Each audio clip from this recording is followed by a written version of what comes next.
पत्नी का देहांत हुए 15 दिन हो चुके थे। बेचारा पति अकेला बैठा हुआ पुरानी यादों में खोया हुआ था कि अचानक उसे पत्नी का लिखा हुआ पत्र मिला, जिसमें लिखा था, प्रिय पतिदेव, मुझे पता चल चुका है कि मुझे कैंसर है। मैं यह भी जानती हूँ कि मेरे पास अब बहुत कम दिन बचे हैं। मुझे यह भी पता है कि आपने मेरे इलाज में अपनी सारी जमा पूंजी खर्च कर दी है। सारे गहने बिक चुके हैं। कितनी मेहनत से बचत करके जो प्लाट हमने खरीदा था वह भी मेरी बीमारी की भेंट चढ़ चुकी है। ये सारी बातें मुझे नहीं बताओगे तो क्या मुझे पता नहीं चलेगा? आपकी अर्धांगिनी हूँ। जिंदगी के 12 साल आपके साथ गुजारे हैं। आपके चेहरे को पढ़कर जान जाती हूँ आप किस हालत में हो। मगर मेरी मजबूरी तो देखिए, मैं आपके आंसू भी नहीं पोंछ सकती। आप अकेले में जब रोते हो तब मैं छुप कर देखती हूँ, फिर खुद भी रोती हूँ। कमबख्त जिंदगी हमें किस मोड़ पर ले आई है।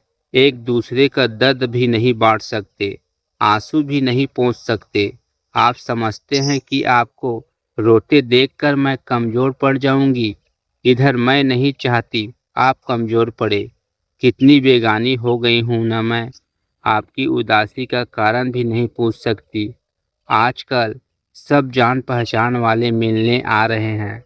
शायद अब मैं 1-2 दिन की मेहमान हूँ। शायद मेरी यात्रा पूरी हो चुकी है।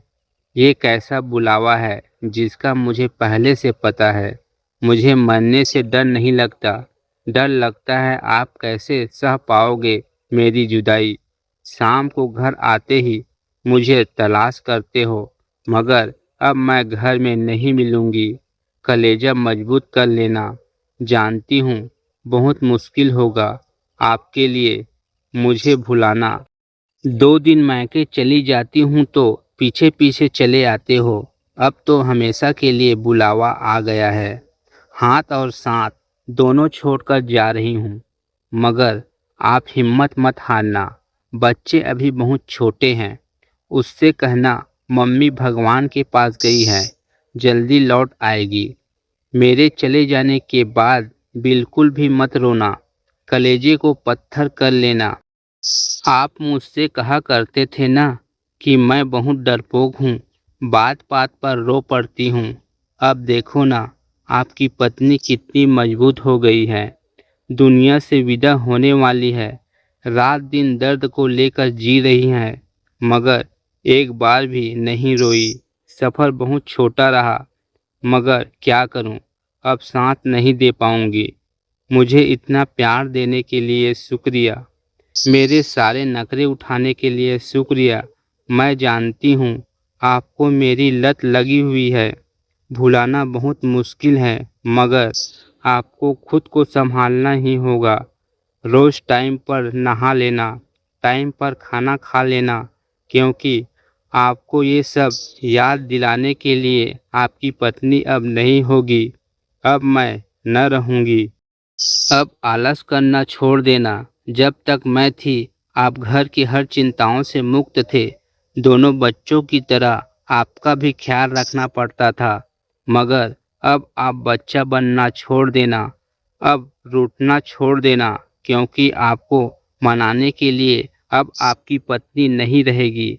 अब टूटना भी छोड़ देना, क्योंकि आपकी हिम्मत बढ़ाने के लिए आपकी पत्नी नहीं होगी। ये जिंदगी तेरे सफर में इतने गम क्यों हैं जो जीना ही नहीं चाहते?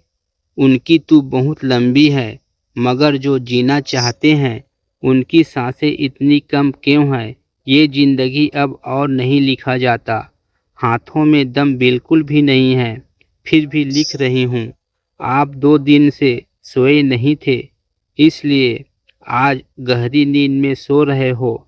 मुझे लिखने का वक्त मिल गया, मगर अब मैं लिखना बंद करके आपको थोड़ा सा निहारना चाहती हूँ। पता नहीं सुबह उठूँ या ना उठूँ। आज आखिरी बार आपके हाथों का तकिया बनाकर सोना चाहती हूँ। आपके सीने से कान लगाकर आपकी धड़कनों में खोना चाहती हूँ। दोस्तों, वीडियो पसंद आई हो तो वीडियो को लाइक शेयर करें और चैनल पर पहली बार आए हो तो चैनल को सब्सक्राइब करें। धन्यवाद।